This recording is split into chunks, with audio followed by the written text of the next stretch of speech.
মায়ের মন্দিরে কেন আসে লোকেরা? মায়ের কাছে অনেক কিছু পেয়েছি, মায়ের কাছে আশীর্বাদের জন্য আসে লোকেরা, আর অনেক অনেক কিছু পেয়েছি এখান থেকে। আর এই অঞ্চলের লোকেরা আমাকে অনেক স্নেহ দিয়েছে। আর মার ডাকা না থাকলে আসতে পারি না। মা ডেকেছে, এসছি, আর আশীর্বাদ করেছে। আর সবাইয়ের জন্যে বাচ্চাদের ভালো পড়াশোনা, ওদের স্বাস্থ্য, সবাইয়ের উন্নয়ন, এইটাই কামনা করি।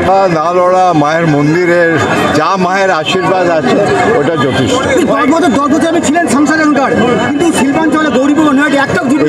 এখানটা পলিটিক্সের কথা তো বলা নাই।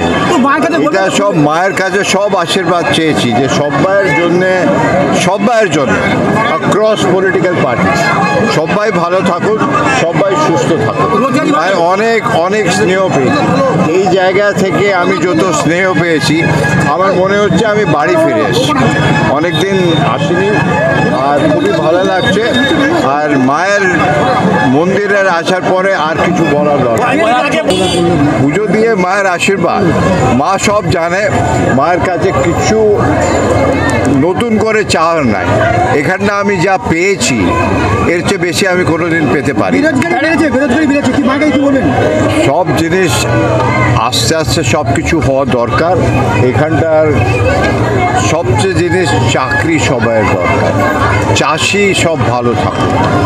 আর যদি উন্নয়ন হলে বাচ্চাদের পড়াশোনা, স্বাস্থ্য, আর এই এলাকার নৈহাটি এলাকার তো সবচেয়ে যেখানটা যায় গান বাজনা,